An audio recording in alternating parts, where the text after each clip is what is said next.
Hey everybody, this is George, and this is Real Talk with George and Frazier. Frazier will be joining us shortly. He just got in, running a little late with traffic, but that normally happens sometimes, so it's not an issue or problem. We will continue the show and bring him in when he comes onto the dashboard. We also had a great show yesterday with Crystal Trans Transanic. I keep messing up her name, but it was an excellent show how she's using yoga and yoga therapy and sex education and also recuperation and healing. So definitely check out that show. That'll be a very good show to listen to and get some information for when we upload it. You can also watch it now on our Facebook page if you choose. That being said, happy Friday to everybody. We have a great show today. We have author of The Priceless Treasures, Miss Shanovia Lumpkin will be here to discuss her book and some of the things that she's doing. She's also a motivator, a coach, and a few other things. So definitely glad to have her on the show. Um, Also, too, I wanted to take the time and here's Phrase. Phrase, how you doing? Hey, how's it going? See, you got your referee jersey on, huh? Yeah, always doing a job, doing a I can definitely dig it. I can definitely dig it. job. Um, I was just talking briefly to the fans about uh, the guest we had yesterday, Crystal, and some of Nice. the things that she was doing, and also the guest we have today. Author, life coach, motivational speaker, mentor, and entrepreneur. Yeah, And all in one. yeah, Shanova Limpkin. She wrote a book called The Priceless Treasures that hopefully we'll be able to talk to her about shortly. Oh, check on it right now. Yeah, I sent her an email as well too, so she's Okay. probably busy, but she'll come in. So, Fraze, what do you think about yesterday's show, man? Yesterday's show was deep for It was me. deep, man. It was deep yesterday. Yeah, it was, and the reason why is because it's so taboo, but it's so effective. I wanted to explain to her that that's why we see in certain circles people act out in certain ways and certain things Right. happen because of this repressive energy that they have, or they need it for something else, and it becomes so taboo that you can't get the help that you need and the therapy that you need to solve that particular problem that you have or that problem that's hindering something. Exactly. You see what I mean? Exactly. I mean, some people, two things. Look at some people don't choose to accept it, then acknowledge it, Right, or want to seek help to fix it. right, So I mean, sometimes the first thing is to solve a problem, you must first realize there's a problem there. exactly. If you don't realize there's a problem there, then you have nothing to fix. But it keeps going on and on and on till it gets worse, and then a point where you don't want to seek help because you're embarrassed. Right, Now you're embarrassed. Now your pride hurt. Now you feel like if you say something, it will hurt your pride or how people see you or hurt your character. They don't think that maybe you should help or ask for help and it might help you better. And people see even more by just seeking help. It's simple yeah. help. You You know, know. the biggest problem that we have as a people and that I see, even in this people business, is asking for help. It's the hardest thing. We get so caught up in life with our outside face that we forget that we have an inside face. And the inside face is what we show our family. That's what we bring inside our house. The outside face is the face that we wear when we leave the house. Exactly. You know what I mean? And Mask. so we spend right. So we spend so much time with our outside face, we forget there's an inside face that has to be nurtured as well too. And it has to be when you look at yourself in the mirror, you have to have those hard conversations with yourself that only Exactly. you can have because only you know all the secrets that you're holding, keeping in history of everything that's happening. Exactly. You know, Michael Jackson made a song best about it. The man in the mirror. yeah, Who do you see in the mirror every day? Who do you wake up every day and see? exactly. It's quotes even said like if you look in the mirror every day and you see the same person you're not satisfied with, do something about it. You know, Exactly. make the No change. doubt about it. No doubt You about know, but some people, like you say, some people look in the mirror and realize there's nothing, think there's nothing wrong. Think everybody outside to see something totally different than we see inside. And that's it. Right, wrong. I'm good, but the outside telling you something wrong. Dude, right, you happened. You're not acting the way you used to act. Everything changing. The worst relationships start getting affected by it. And your job get affected by it. And how you treat your kids start getting affected. It's becomes a chain reaction. And if we don't stop it at one point, then it keep going on and get worse. You get domestic violence. You start drink alcohol abuse, drug abuse. Yep. I mean, all this stuff start going over and keep going adding in. Then eventually you get top of the line. Now you become serial killers. Yeah. You're angry at the world. You know, nobody ever can satisfy you. So I mean, it goes over and over and over again, and it's a vicious cycle. Yeah. So I mean, The truth of the matter is, I was even going to say this. I mean, even in anything that you look at that has been something of horror, whether it's been what's been happening with the pastors and the little kids in this country and all around the world, whether it's been a serial rapist or a serial killer, whether it's been uh, anything, even not so big, even if you keep it locally, the person that has been bullied or the person that is doing the bullying, there's always some type of trauma that went on with them at a very young age that exactly, they're repressing that has contributed to what they're going through. And they always come back and find out, oh, he was molested as a child. exactly, She was molested as a child. Oh, somebody touched her, or this, that, and the third. And those things tear you up inside, man. You can't live with that at all. You have to be able to try and fix that in some form or fashion. So that being said, I want to turn the page real quick and talk about politics. Everybody's talking about politics right now, yeah, and our message still on the show is still the same. You know, we're still Americans. We still believe in the Constitution, state and federal, and we want just calm. We believe that every legal vote will be counted, um, and every illegal vote will not be counted. But exactly, you have to trust the system in the good, and you have to trust the system in the bad. And exactly, um, you have to look at it both ways too. There were people that didn't want Trump to win and Hillary to win that had yeah, to sit here and deal with this, and vice versa. So it's the same thing. You know, this is what America is. This is what our democracy is. And we as a people are bigger, believe it or not, than our politics. We truly are. Because exactly, politics are not on a federal level. Politics are pocketbook issues all the time. Can I put food on the table? Can I pay for my health insurance? Do I have a job to work? These are the politics that affects every American, and every person in America wants to do the same thing. Be exactly, able to work, provide for their families, have a good quality of life and existence, grow old and die.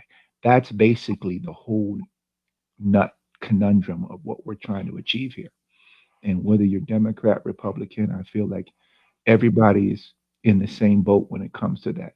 Get a good job, provide for your family, be a productive citizen. So I think if we start looking at those a little bit more, as opposed to the national politics and what the national narrative is and what they want us to think it's about, then we'll be able to heal this process, because this is going to take a healing yeah. process. It won't take a day. It won't take years. It's gonna take probably 4 years to even fix the emotional stress that came about this system, the actual system itself. Like why we had to take so long to figure out who won this. Why so many revotes, recounts. I mean, think about it. Some people put in place like some of the states, believe it or not, this time are the states that was better last time. That's having a problem now, and it's funny. Florida used to be the problem. In California, you probably sometimes counting and voting, or you be the last one to come in with the votes. But now look at the states. Georgia, you got Pennsylvania, all these states used to be on their P's and Q's. Now all of a sudden now they're having issues. And then on top of that, this is one of the then Georgia even asked for a recount. Yeah, I mean, So Georgia's under. If you're under 1%, Georgia automatically is going to do a recount. But here's the problem with Georgia and everybody else.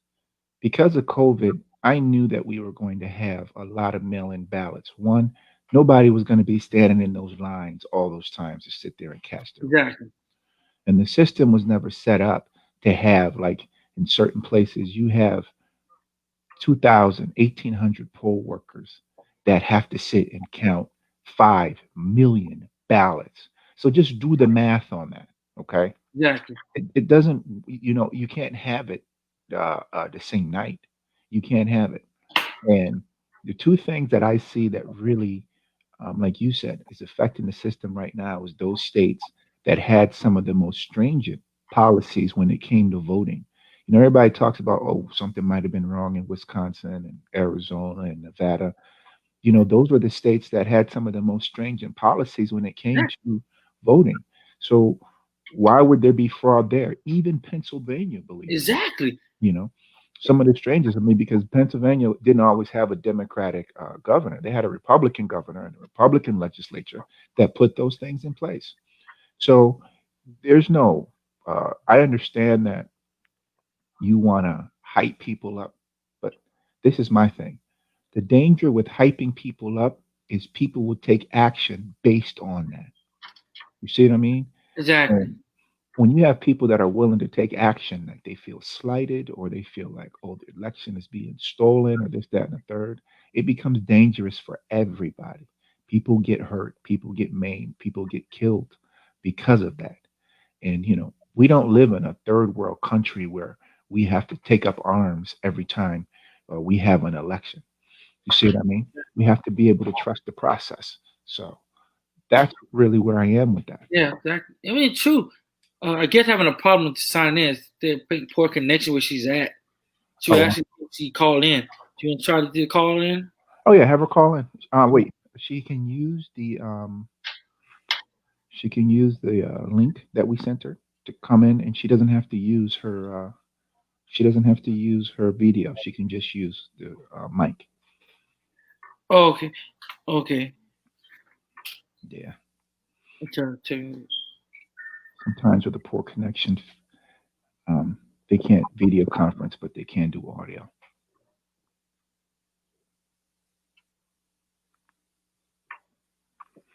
So that's my thought process with that whole thing and how it goes down and where we are. And exactly, we have to have in this country, I believe, some of the most, how do I say this? I need the right word to say this, but we have to have not just an honest conversation, but we have to have some of the most painful conversations in this country to be able to heal. Because we're just scratching the surface when it comes to talking about some of the things that are happening. When it comes to talking about the exactly, underlying issues, we're just scratching the surface. When you can still sit in 2020 and have people say, I don't believe that black people go through everything they claim to go through in this country. It can't be that bad. Like I was saying on the show a while back, because of cell phones, exactly. you get to see it, you know, and the moment that you see it, instead of dismissing it and saying, oh, well, they had to be something bad, they had to be criminals, they had to be this. No, let's just address that for two reasons. Because our counterparts don't get to go through all the stuff that we go through on a daily basis, you know? And Exactly. good, bad, or indifferent, it's worth having that conversation. There's other conversations that need to be had, a national conversation about reparations. You know, Exactly. is, You're right. is it good or is it bad? You were able to give the Indians something for all the stuff that y'all did to them, but us, you can't do anything for us.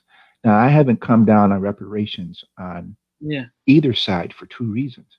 Because I feel like if you just give us a level playing field, we won't need reparations. But because we're always, always, always a step back, what does that mean? You know, we're both in real estate, so Exactly. on the personal side, residential side, being a person of color and applying for a mortgage, we systemically get a higher interest rate when it comes to that mortgage than our counterparts do when it comes to the same mortgage. I didn't know that in the beginning until I started talking to mortgage brokers, people that had been in the industry for 20 years, and they were like, "Oh yeah, it's always like that," you know, which is hard because if I'm working, but I always have to have higher interest rates on mortgages, car loans, on business loans. Why, I'm already fighting for my life here. So why would you set the system against me to make sure that I fail? You know what I mean? Exactly. So she's still having issues logging on. Yeah, I'm trying to get in touch with her now and see what's going on. Okay. I gave her a Sometimes number so she can call in to see what's going on. cool. Raining down, see what happens. Rain. Well, raining. Well, connection, man. Look at you. Yeah, but it's all cellular. Yeah. It's all Like cellular. that back in the day, remember? It rained, everything go out. Yeah. When you couldn't hear anything. Yeah, no, right in a good movie. Come on. No. Oh man. See, you better have some. Hey, do me a favor. Go out with an umbrella. That's right. Right over the dish. Don't move now. It's working. Don't move. Stay right there. Don't move. Look to the right. left. Look to the right. See, Perfect. but you guys are in that rainy state, Florida. It's be raining, man. It's raining season, dry season. It's killing it. Florida bipolar when it comes to raining. I can be raining on one side and cutting grass on the other side. So you know, you laughing. It's raining. I'm dry. Oh wow, you said it's bipolar. Bipolar when it comes to raining. Oh, that's too Bipolar is gonna funny. rain over here, man. It's raining on one side, dry on the other side. Maybe we'll be laughing at you like, would you want to come outside? Too funny. Too funny. I'm telling you, man. You gotta come out and visit, George. You see what I'm talking about. You be waiting on one side, and I'll be like this. Hey, George, how's it doing over there? It's so funny. Too funny. I'm dry. I'll be down. I'll definitely be down when we can travel freely and not be quarantined when we come home. So, Oh yeah. Yeah, man. George, don't go that way. Wow. Trust me, he had a mask on. You can't go that way. so Too funny. Oh man. besides politics, what other news do we have out there, Frazier? Okay, hold on. Someone called. Hello? Hey, how are you? How are you doing? I'm okay. I don't know what's going on. I literally had to go in my car in order to get a signal. I don't know. So, how are you? How are you? She's doing the phone. I'm okay. Beautiful. You want to do the interview from here on the phone, or you want to go sit in your car? Can you hear? I can hear you. Okay. Beautiful. Our first phone interview. Get it? Phone interview. Yeah, we rolling now. We in the 21st century. We're going 24th century this thing, boy. We got a reversal. Listen, I was like, I gotta figure it out. We're here. All right. That is true. So go ahead, George.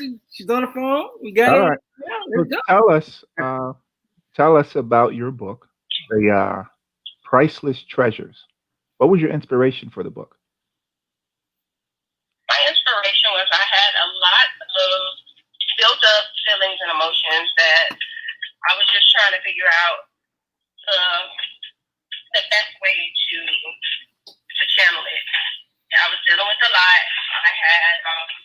I've been through some things in my life, and then on top of that, my grandmother fell ill. So it was just like I was just trying to find a positive outlet, and it turned into a masterpiece. So yeah.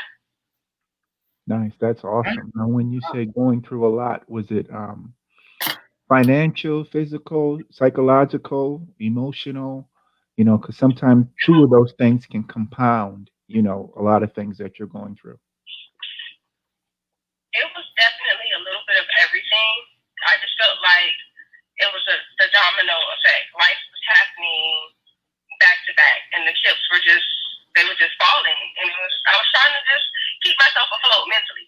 So it's like I didn't want to fold. I didn't want to like spaz out or anything like that. I just wanted to stay sane and be the positive face that my children needed to see. Because if they saw me like freaking out or losing it, they would have done the same. So I had to lead by example. Absolutely. Exactly. So I'm a strong woman, especially day and age, So tell me a little bit more about the book. I mean, I know you were going through some things, but what are the solutions that you provide in the book?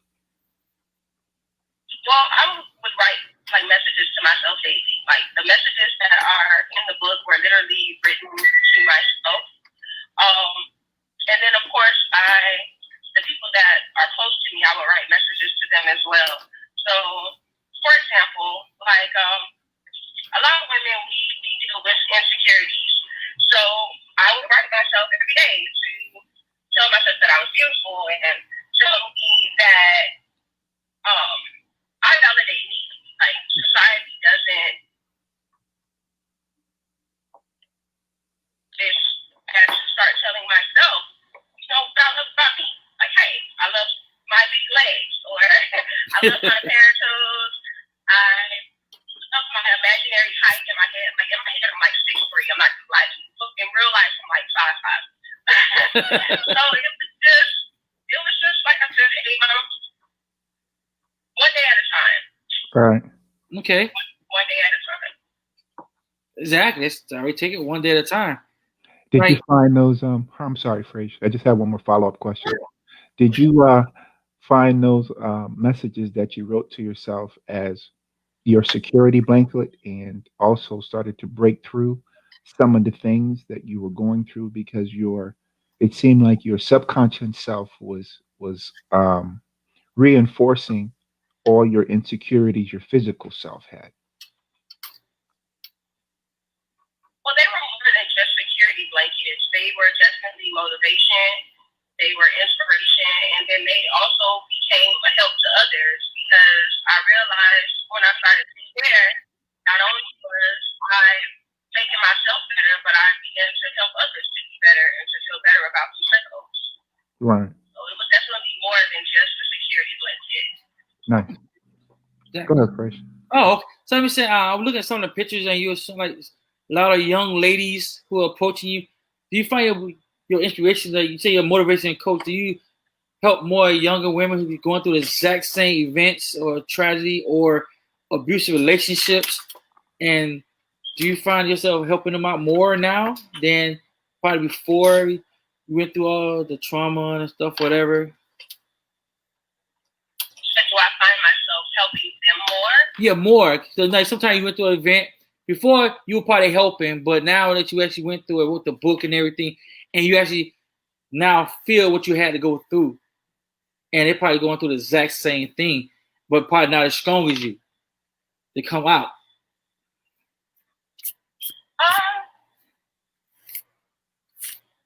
I would say I am helping. As far as helping them more, I think it's tangible now, so it's in their own hands. They can read it when they need it. It's not like a person standing over them. It's more so working through it on their own, but they just have a guide or just some encouragement to them to come. So I would say yes. Okay. Nice. And also, on that note, how do you get your clients? Do they reach out to you on your social media platform? Because I know that a lot of women and mentors and coaches, a lot of women approach them differently because of the stigma that they feel, or sometimes shame and embarrassment that they feel of dealing with a problem or going through an emotion, and only another woman can understand that or help them through that. So, how are you getting a lot of your clients through your process, through your social media platform? A lot of my clients come through word of mouth. So it's maybe someone who has read my book.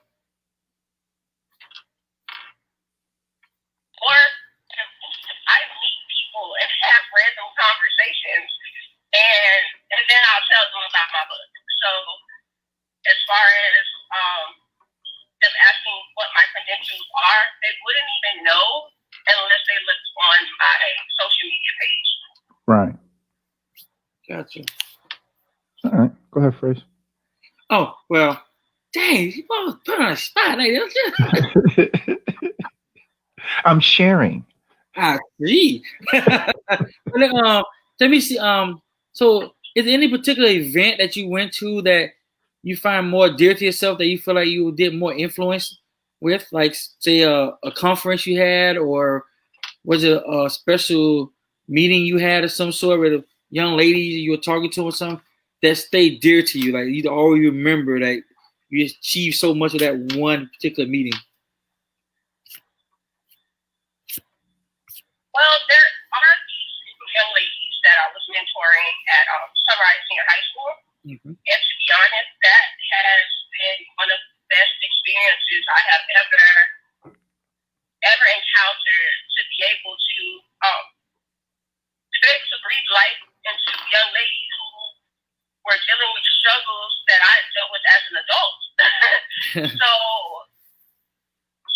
I would say that would have been one of the best moments, to just be able to talk to them and for them to confide in me and for me to be able to give them advice to help them before, life really knocks them down, just to encourage them that we all make mistakes, but we have to make intelligent decisions.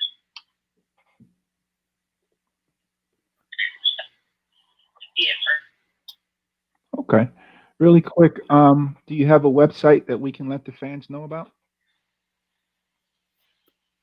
I'm sorry, say that again? Do you have a website that we can let the fans know about? I do not have a website. At the moment, it is under construction. I am revamping my website, so I do not have a website at the moment.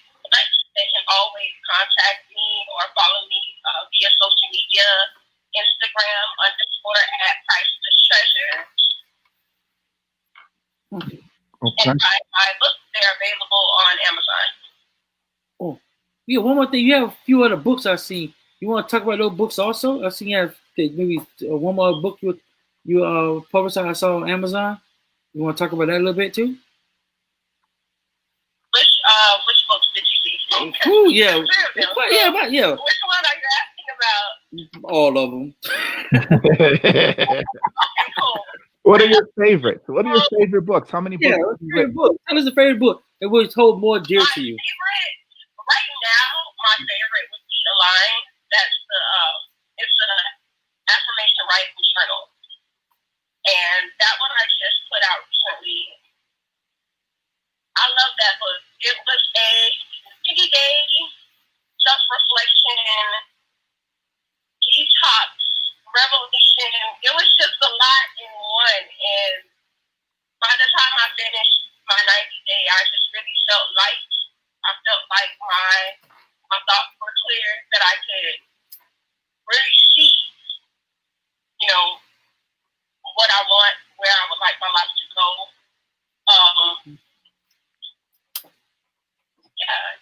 It's my favorite. It really is my favorite. Nice. Can you tell the fans how many books you've written?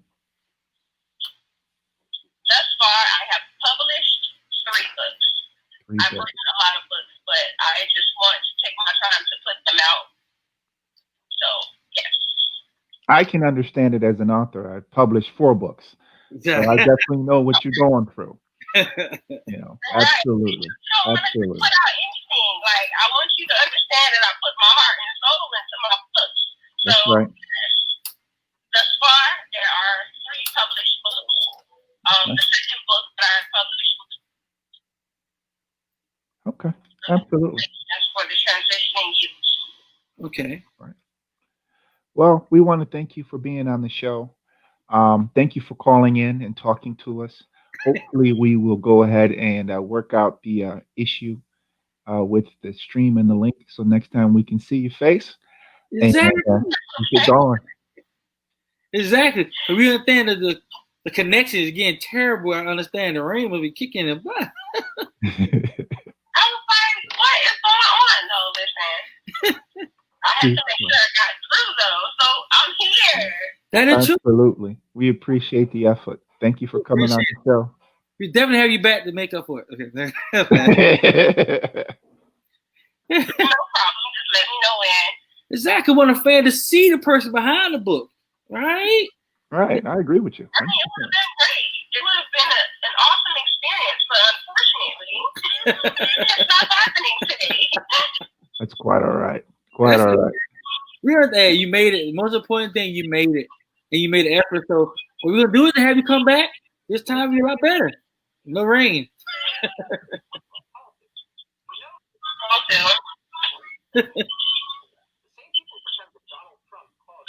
Yeah. It's all good. There we go. All right, Fresh. So Yeah. They actually made that. The rain was that was really raining. right. It was really raining the area. And you coming in and out. It's back in the we know bad connection, right? George, you know a lot of bad connections. Yeah, that's why I went hardwired. That's You why I want went me now? hardwired. I Yeah, know exactly what she's talking about. it's definitely all good. Definitely all good.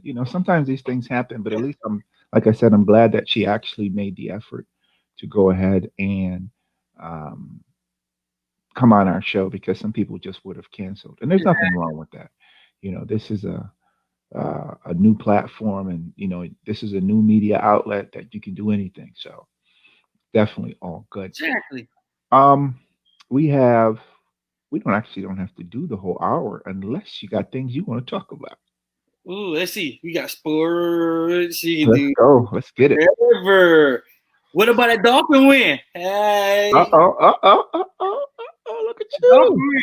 What's the record now? Hey, we ain't gonna talk about records now. We gonna talk records. We gonna take the whole fun out of it. I'm saying though, you sitting there dancing on the video screen. I mean, what's the Hey, Dolphins record? they beat the Rams. They wasn't no small rated team. These are top rated Super Bowl contenders. Okay. And we beat them good too. Okay. I can dig it. I can definitely dig it. Hey, let me see what record is. I'm gonna look right now. See what the record is right now. Let's see. Well, how do you think the league is going to do? Do you think that the league is going to be able to sustain the momentum that they have right now, like the NBA? The NBA had to lock everybody down and put them in Yeah, compound. It that's seems all right. like with football, what they're doing is they're able to play games, but they're observing social distancing from what I'm seeing in the stands. So they're at what 25%, 30% Yeah, capacity as opposed to actually, yeah. But I'm thinking maybe it hurt them as in paying the fans, the players, because no, that's how they get their feed. A lot of teams feed off the fans. right. Well, there's no fans, so now you actually have to play. And Right. I'm not saying anything, but Dolphins wasn't pretty good with how no fans there. So I mean, you might have to have a Zoom game every now and then for them. He said the Zoom game. You're fun. Nah, they got their record. It's 4-3. We getting there. Okay. We getting there. Okay. We getting How do you there. think the Tampa Bay Buccaneers are going to do with Tom Brady?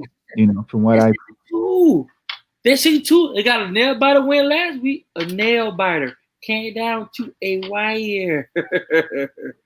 But it's so weird to see Tom Brady in a Buccaneer uniform. I'm so used to seeing him in a New England uniform. I feel out of place. Like, whoa. That's true, but from what I was seeing on the local sports channels, is the fact that he's having a hard time acclimating because he feels like a lot of the players don't have the discipline that many of the players had when it came up to New England, and so he feels like he's feel like I shouldn't have to tell you this. You should already know what Exactly. to do.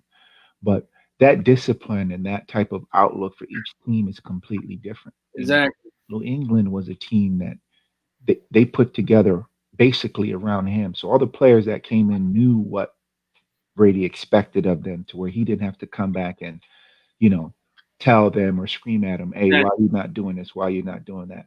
Some organizations are just not that disciplined.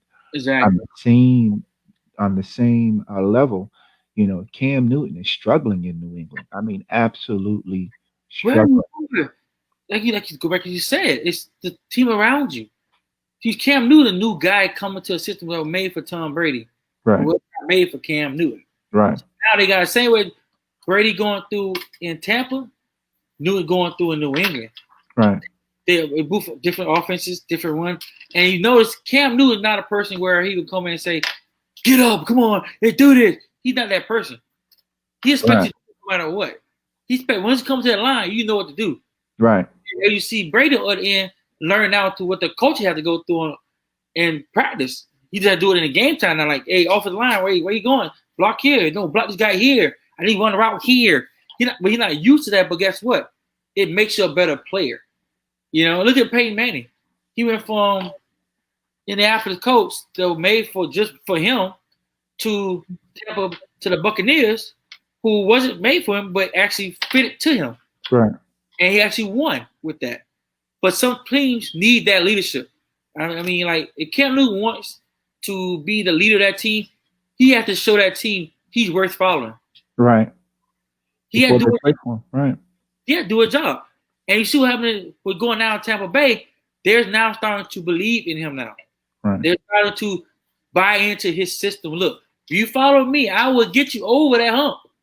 It may be a 1 win here, maybe a 2-point win here, 3 point. But if you stick together, stick to the game plan, we will win. And he's proving it right now. That's why now their record is a decent record versus some teams who play better. I mean, if you look at the Kansas City Chiefs, they go to Kansas City Chiefs. It's right now are 7-1. All right, they started the season off really hot. You know, because they had that chemistry already there. You know, so them come out with a Super Bowl win and come back and still come out and win as many games they did before they lost. It's good. Right. And most Super Bowl teams don't win their first 2 games after the season. So for them to win their first 2 games, third game, I think that's a phenomenon. I mean, that's a really good thing. And so the other team, like, for example, the Ravens, they talk about Lamar Jackson. He started off kind of slow, but he's picking back up. Cause I don't know about you, but man, the Ravens last year, that's probably the most disciplined team I've ever seen in my whole entire football career.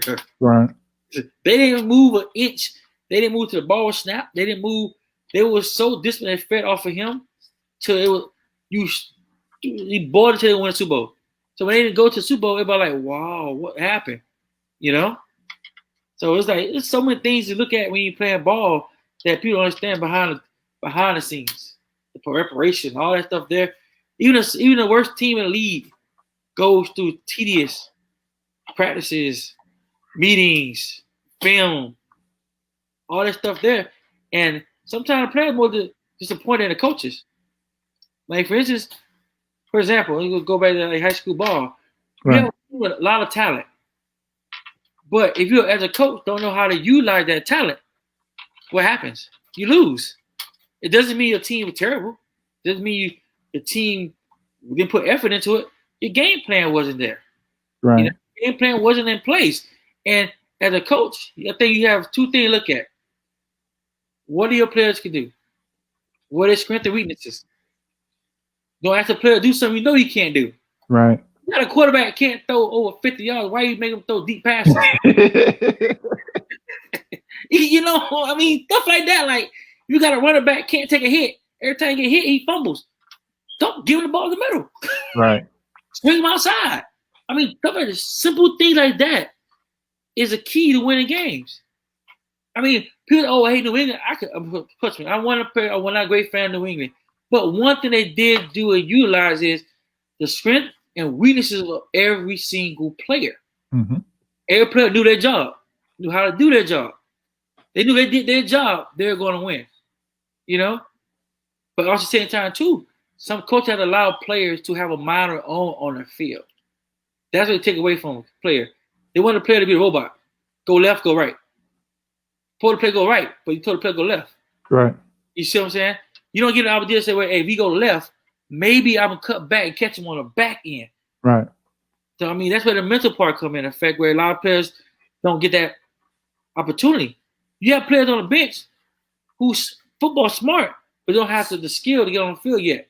Right. Or you had a player with the skill, don't have the football mentality. You see what I'm saying? That's why when I used to coach, I used to tell them one thing.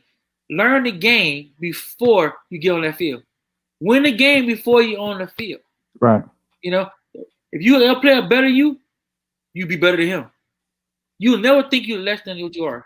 You know, I tell players, I tell over like I had a game today, guy was saying O-line wasn't blocking. It wasn't the fact it wasn't blocking. It's the fact you didn't exact assignment they're supposed to do. I mean, you didn't just a leader on offensive line. Some people don't understand. You put a bunch of players on offensive line and you tell the block.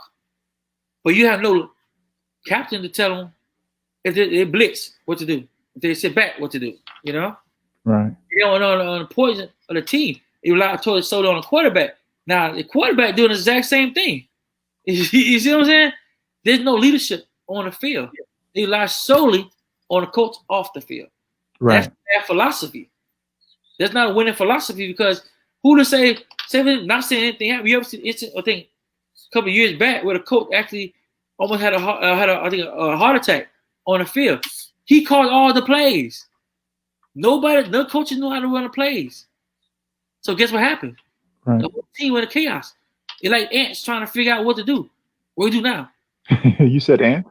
Ants, like you kill a queen, what happens? The ants don't know what to do. They're workers. They don't know what to do now. What next? It's not a secondary. There's not a person behind them to say, hey, go back this, go back here. Because you teach the team to be, you micromanage the team to you the only person and solely person to do everything. And that's the wrong way to run a team. That's how people want business. How people want real estate. Right? Nobody wants to listen to nobody else who's smarter than them and tell them, hey, you're making a mistake. Don't buy that property. Go by this way. It's a same philosophy. That's what I tell people. Football and life is more similar than you can think about. Because same thing. If you have a bad coach, a bad mentor, hello, you're not successful. That's right. You made bad deals. Your credit gonna get terrible because you made so many bad deals. Nobody trusts you no more. Invest in you because they don't trust you. They don't trust your mentality over what you do and how you maintain things. Because you don't have a good mentor. You never had. You know, that's why I tell everybody. Like, for instance, remember when I first started out, when I came and said, hey, Fred, don't do that deal. That deal wasn't working for you. You know, and thank God I listened to you. Right. You see? And it saved me a lot of money and a lot of headache. You know? And I think some people feel the same way. Don't be afraid to ask for help. It's true. It's true. Let's switch gears really quick. You know, I've been scrolling the internet here because I wanted to talk about a few things. Canelo Alvarez. Okay, Canelo Alvarez got released from his Golden Boy contract. Are you for real? Yeah, it got released. And you know, they're speculating is what does he do from here? Well, you know, he's a seasoned fighter that has proven himself. Exactly. And he's always been willing to fight. And unlike Floyd Mayweather, who I think always picked his opponents at the right time for Floyd. And so what does that mean? Floyd had a knack for picking a fight when he knew that he could beat him. Either he saw that fighter take a step backwards, now it's time to fight him, or, you know, he never really fought, in my opinion, he never really fought a fighter that he knew he could beat when they were in their prime. See what I mean? And that's always been the knock when it comes to Floyd Mayweather. Like Paul Williams wanted to fight him. Paul Williams, I'll go down to any weight that you want me to go to fight. Okay, it never happened. You know, when Miguel Cotto was smashing people like 20-0, Miguel Cotto, I want to fight Floyd Mayweather. Floyd didn't fight Miguel Cotto all the way until after he got knocked out by Margarito, and his mind was scrambled. You see what I mean? And then he came in, and it was the same thing. When you get a fighter who psychologically is not there, they can't perform. Margarito only really came back to himself, not Margarito, Miguel Cotto only came back to himself after the rap scandal with Margarito. You see what I mean? Exactly. He was like, you didn't beat me, you cheated. And that's when he came and he went and beat Margarito. And he beat him bad. And that's when he came back to himself. And then that's when they set those fights up. So he's always had that canning knack. I think going back to Saul Alvarez, I think the sky's the limits for him. You know, he's still a skilled fighter. He's still got a lot of time, prime fighting years. And I think that he could set it up to where he could be, you know, his own franchise person. You know, I will fight who I want to fight. This is my number. This is my number for the fight. This is my promotion. This is what I want to do and how I want to do it. And y'all could take it or y'all could leave it. Exactly. Because it's almost like being in the music industry. When you have enough clout, enough record sales, enough name recognition, you don't need the record industry to do everything that they did for you as a new artist. Exactly. You know, you can now just come in and say, this is my album, give me a P&D deal. I have my marketing, promotion, touring schedule, everything in place. Exactly. And it's the same thing in boxing. He can create his own entity, I feel. Exactly. That, yeah, that will rival um, the boxing community and make it stand up. Exactly. He's an exciting fighter. He's not going to duck fighters. He's gone up in weight class and he's come down in weight class, and he's Exactly. won in both areas. So he's not going to be one of those fighters that's going to wait for a fighter to take a step. You want to fight? Let's bang. Let's go. Sign the dotted line and let's make it happen. And I Exactly. think that if he does take that approach, he's going to be just as successful as Floyd, if not more. Because Exactly. when Floyd was fighting, you guys, a lot of people know, but he just didn't get fight money. He got fight Promotional money. He got promotional money. He got TV money. He got uh, the marketing money, all the marketing money that went into it and everything else. He got a piece of all of that. So because he got a piece of all of that, you see what I mean? He Exactly. made 6, 7. I think one fight he even said he made close to 8 figures. Yeah. You know, with all that stuff that he did. But that's the smart way to do it because you Exactly. own But that's into what you're trying to teach us, though. I mean, nobody's in your pocket. exactly. Look at Pacquiao fight. For example, like you go back, pick it back to you said. He hyped that Pacquiao fight up for years before it even happened. They hyped that up years, and they didn't do it to win. It become a big enough payday. You know, A big enough payday, and everybody. Pacquiao had to step back. And what I mean by step back, after Pacquiao got knocked out by Marquez, then that was the time to fight him because his mind wasn't right. Exactly. But And that's Pacquiao, I don't think it's smart because you know me, Frazier, I'm a fighter. yeah, You know what I exactly. mean? So we're gonna bang, let's bang. And if Exactly. you beat me, I'm gonna shake your hand like a man. You got me. You see what I Exactly. mean? Dude, Right? Nick Diaz theory. I'm gonna Right. fight no matter what. I'm gonna Exactly. you You got. know what I mean? But if If you you got ain't good enough, I'm gonna knock you out. Yeah, but after Marquez knocked him out, then all of a sudden it was ready to fight him because his mind wasn't there. I guarantee you, when Manny Pacquiao wanted to fight him, and this was the thing, it's twofold. I'm not disagreeing with you when it came to the money, Yeah, but there was $100 million guarantee. Each one of them had a $50 million guarantee just to show up. exactly. $100 million in boxing, right? That wasn't enough. He wanted to because he was the champion at the time, I think he wanted a 60-40 or 70 Yeah. Split. 70-30 split, which didn't make sense. Okay. Then second time the fight came and it was 150, I think, or Yeah. $175 million fight purse.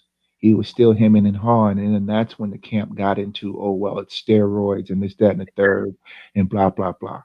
Why would you not want to do that when there was so much money on the table to do it? Exactly. You know what I mean? And why would you talk about steroids when he's never tested positive for steroids at all? Smoke screen, whatever it is. That's the Exactly. part about um, that whole thing that hurt even a lot of fans and even me. I was like, come on, bang. If you want to bang, do it. Right. You know what I'm Exactly. saying? Never happened. So Nope. now this third time around, after he gets knocked out by Margarito and he's taking a step back, now that's the time to fight him. And Manny Pacquiao, to his credit, he still got his $50 million guarantee, even though he had a Exactly. slight tear, and he basically fought him with one hand. But Manny came to fight. Exactly. Floyd didn't fight, and that was the problem with that particular fight. If you remember, he just covered almost the whole fight, to I'm where saying, everybody wanted their money back. You remember that? Everybody was like, guys, if you ever look at Mayweather's style, he knows how to beat you before you even get in the ring. That's what people understand. He done study Pacquiao. He know Pacquiao is a baller. He know two things. One, he can't go toe to toe with Pacquiao. Let's be realistic about it. One hand, two hand, eye. You cannot go toe to toe with Pacquiao. Let's be real about it. He catches the right hand is a wrap. It's a done deal. But Pacquiao, he already drops his left shoulder.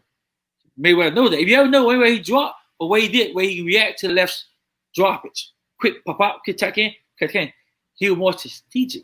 He was winning by the scorecard. Once he knew he won by the scorecard, then he actually started to fight. right, You noticed that, right?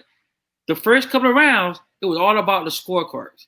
When he know he get majority win, regardless of what's going to happen, even if Pacquiao were to get a couple of good rounds in, he still would win. right, That's what Floyd was playing with. If you look at him, Pacquiao threw a lot of punches. Everybody, you look at the fight, and you were scoring a card on how many punches thrown, Pacquiao would have won. But he scored a fight, how many punches actually landed, Mayweather won. right. You see what I'm saying? I mean, look, he's definitely a great defensive fighter. I mean, even when I spar, when we were just throwing hands, I look at that shoulder Exactly. cover defensive Yeah, position because, it worked for me. right, because I don't have to worry about Right, yes, being thrown. exactly. You know what I'm saying? So it's an excellent position, but it doesn't make for uh, brilliant fights. No, it It doesn't. doesn't make for exciting fights. It doesn't. And his biggest problem, even at 50-1 or 51-1, whatever his boxing record Yeah. is now, and I'll end it here, is for a long time he ducked some of the top fighters in the division when he should have fought them. He didn't fight them. You see what I mean? Either Yeah. he fought them a couple years later or he never fought them at all. And that will always be held against them. Always be held against them. Of course. I mean, like I say, you can't say you're the greatest fighter unless you fought the greatest fighters. Look at Muhammad Ali. He In their fought. prime. Yeah. He I mean, fought the greatest fighters. yeah. Look at Joe Louis. He lost to a great fighter, but came back and won with a great fighter. So I mean, they ain't do it, they ain't don't. But you can't be afraid to fight someone. I mean, don't get If wrong. you're in the fight game, right? Exactly. You can't be afraid to fight somebody if you're in the fight game. But we think about it. They go back to where he said it was the thing. Why do you think he took McGregor fight? Think about it. McGregor stood in his prime. He was a champion, but different sport. No. Different sport. Yeah, I agree. He was sport. a champion. Exactly. But the thing was, you got to look at, yes, I'm not disagreeing with you. We're talking the same language. You got an MMA guy who doesn't have professional boxing experience, no matter what they're saying. Exactly. You see what I mean? And so now, Floyd didn't step on the gas until he knew that McGregor was tired and McGregor couldn't go the 12 rounds. So that's why in the middle of the fight, he started tapping him because he's like, oh, he's burnt out, this, that, and the third, and I'm going to handle this kid. You see what I mean? And that's exactly what it was. That was a big money fight for everybody to watch, sport versus sport. But every real fighter knew that you can't have a professional boxer fight a professional MMA guy because it's different. Not the same. Exactly. It's not the same. Okay. When I was training, and I was going through my fight training, I remember watching a Rocky Marciano documentary. Yeah. You know what I mean? And it was like, oh, he's throwing, I forgot some ridiculous number, like 800 punches in his sparring matches, and this, that, and the third. So yeah, man. So I mean, I set the 2-minute timer, and I was like, okay, I'm gonna do Marciano. I'm gonna try and throw 200 punches in this 2 minutes.